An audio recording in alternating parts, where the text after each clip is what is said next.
This has been quite a year.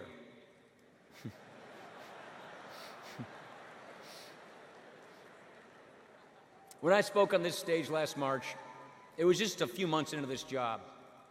It was spring break. I brought my kids with me. I hadn't even decked out my office of Packers gear before my team asked me, "Where do you want to go on your first overseas trip as Speaker of the House?" The answer was obvious. I would return to the Jewish Democratic State of Israel. My first trip as Speaker.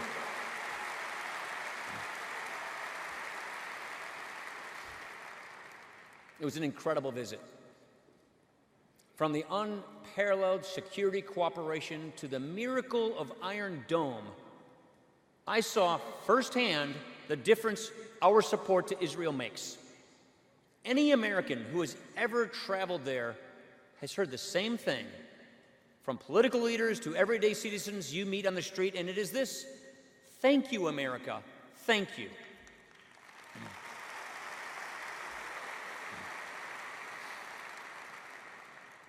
You see, Israel does not take our support for granted, and neither should we.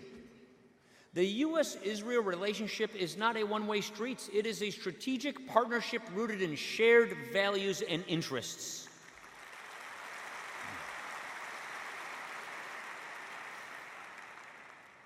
I want to speak candidly for a second. These past 8 years, they've been tough. Our friendship has been tested.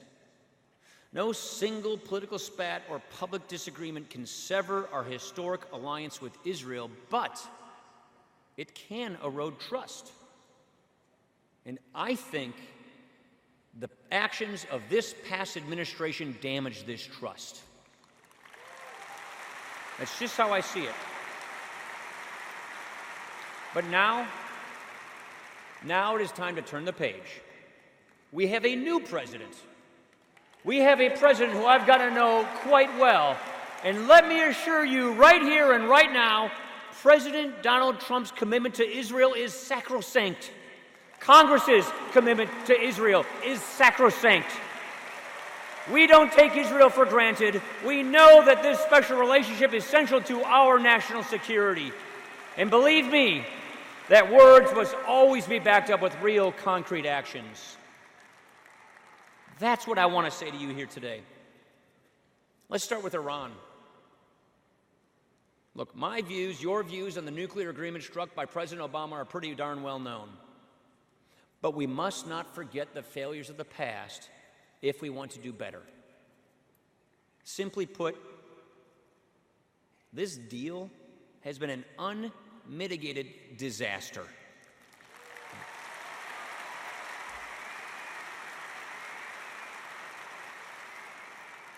I don't say that lightly. We provided billions of dollars in sanctions relief, sent more than $1 billion in cold, hard cash, and opened up Tehran to the global markets. And meanwhile, Iran has stepped up its support for terrorism, increased its human rights abuses, and ramped up its ballistic missile program, all while keeping its sights on a nuclear weapon. Republicans in Congress repudiated this deal, and for good reason. It is dangerous for the United States and for the world.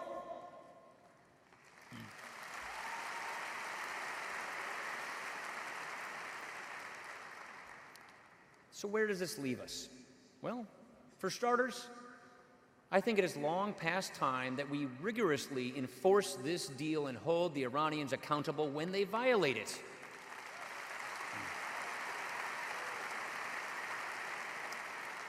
That's just not enough, though. A fatal flaw in this agreement is that even if Iran cooperates, it provides them with a patient pathway to a nuclear weapons capability. In about 7 years, key restrictions on centrifuge advancement and ballistic missile development begin to sunset. In 9 to 14 years, restrictions on uranium enrichment and plutonium reprocessing mostly disappear. This is totally unacceptable.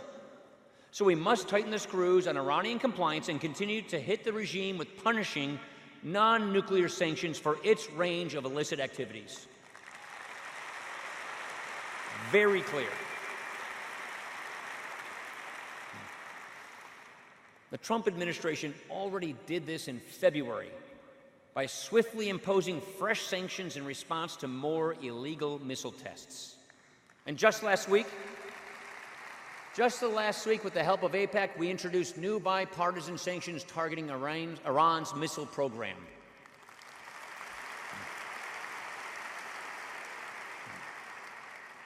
At the same time, we can't embrace this deal as a fait accompli.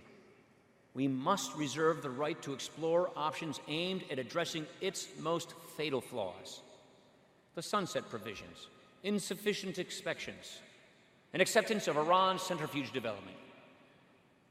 So when it comes to preventing a nuclear Iran, all options can and must remain on the table.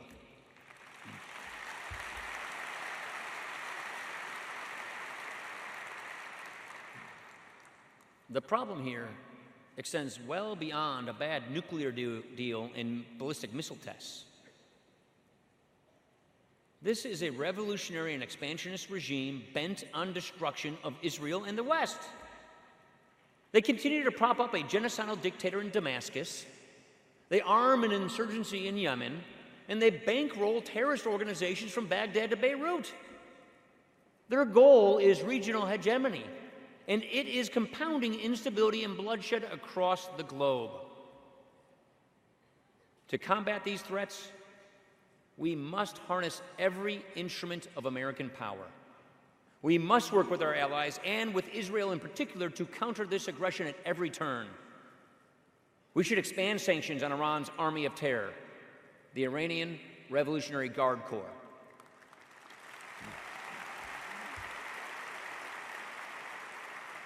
I think we need to consider designating them as a foreign terrorist organization. If you ask me.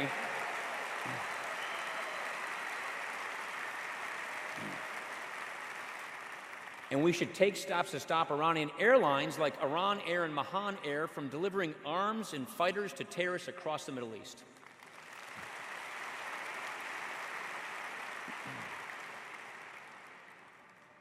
Next, we must fulfill our security commitment to Israel.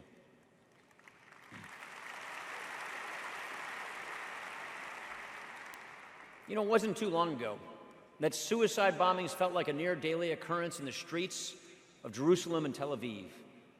And rockets from Gaza and southern Lebanon rained down on city centers and schools. Despite all the turmoil and the violence in the Middle East, Israel has largely been able to calm its borders and prevent major terrorist attacks. Hats off to Israel. I tell you, there's a lot we can learn.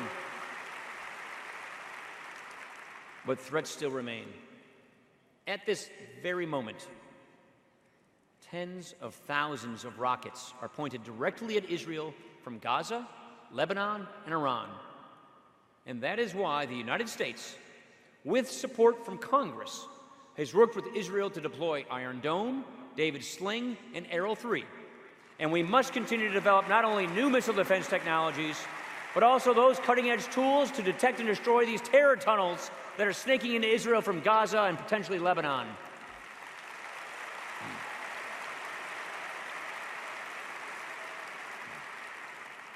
We cannot be complacent, and we cannot let down our guard. And that is why I want to pledge to you right here and right now, so long as I am in this job as Speaker, we will meet our military assistance commitments to Israel and provide additional funding in times of crisis when she needs us. We will be there. We are there, and we will be there for Israel.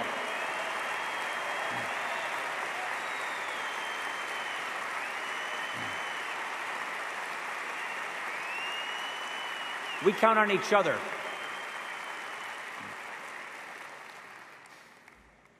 You know, Israel faces a new threat.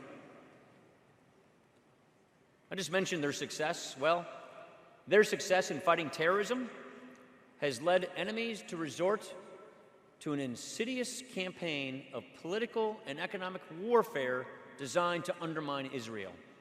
You know what I'm talking about. Many of the college students here have seen this on your campuses. But all of us have seen this on the international stage. And you know what it's called? It's called the Boycott, Divestment, and Sanctions, or BDS movement. We know the goal is to delegitimize Israel and isolate her under the thin veil of social justice and human rights. We saw this in December at the United Nations, an organization obsessed with singling out and demonizing Israel. So I want to say to the UN, we will not tolerate your anti-Israel bias. We will not tolerate it one bit.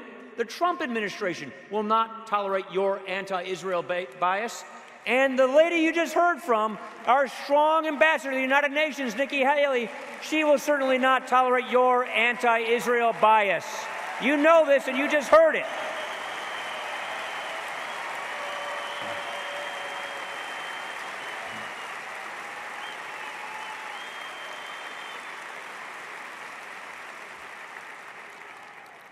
Let's just make no mistake about this. Let's just be really clear what this is and what this isn't. The BDS movement is nothing short of another incarnation of anti-Semitism. That's what this is. Let's not be fooled by those who tell us this is about peace. This has never been about peace. In fact, it only makes a lasting agreement between Israelis and Palestinians more unlikely. No, this is about one thing and one thing only: Israel's right to exist as a Jewish democratic state. That's what this is all about.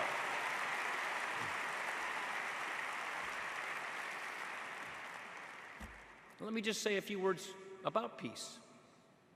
I still believe peace is possible. I do. But it requires leadership. How can we ask Israel to make peace with the Palestinian Authority that forms a unity government with Hamas?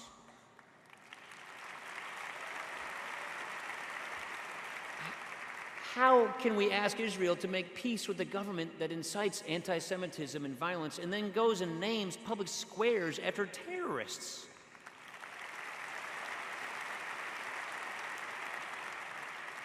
How can we ask Israel to offer painful concessions in the name of peace when the other side still refuses to acknowledge her right to exist?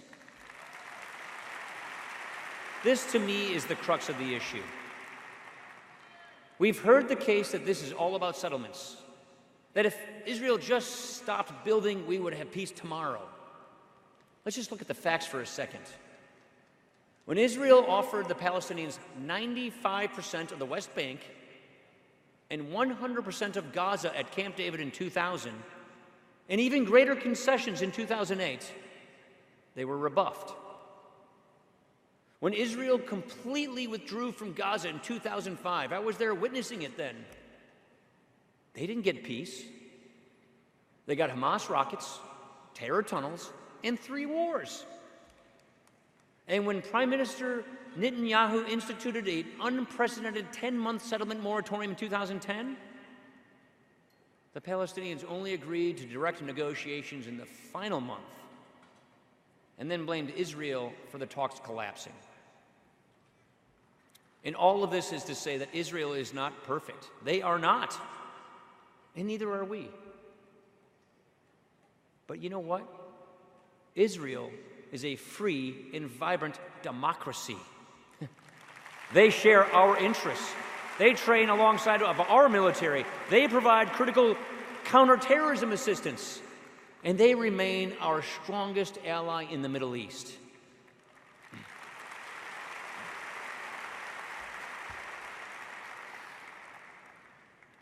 Finally, I'd like to address something that hits pretty close to home for all of us. In recent months, we have seen an uptick in vandalism, acts of desecration, bomb threats against Jewish communities nationwide. I've seen it in my own backyard. In Whitefish Bay, Wisconsin, right outside the district I represent, a community right on the north side of Milwaukee, there have been 2 threats on the local JCC. I was there in February. I mean, just think about the parents getting those calls in the middle of the day. It makes you turn your stomach. These threats and attacks on Jewish Americans are vile and they are disgusting.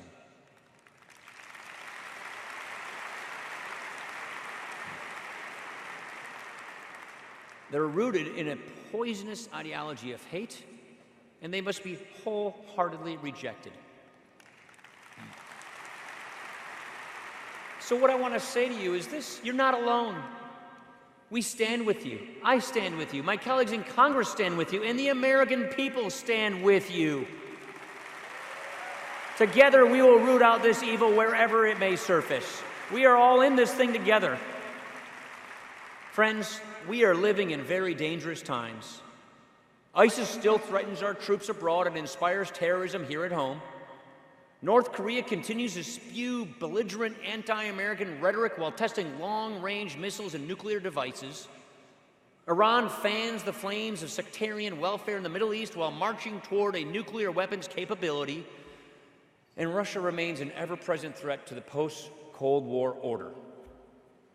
In the coming years, dictators will rise and dictators will fall. Geopolitical landscapes will shift. Threats to our nation will evolve.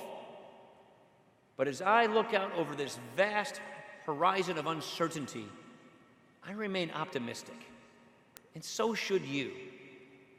That is because for all of the challenges we face here and around the globe, one vital thing remains constant: our unbreakable alliance with Israel.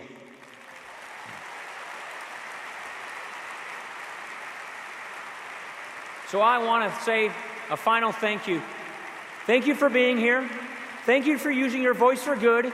And on behalf of Congress, thank you for sending a clear and unequivocal message to the world that the United States stands with Israel now, tomorrow, and always. God bless you. God bless the United States of America. God bless Israel. Good night.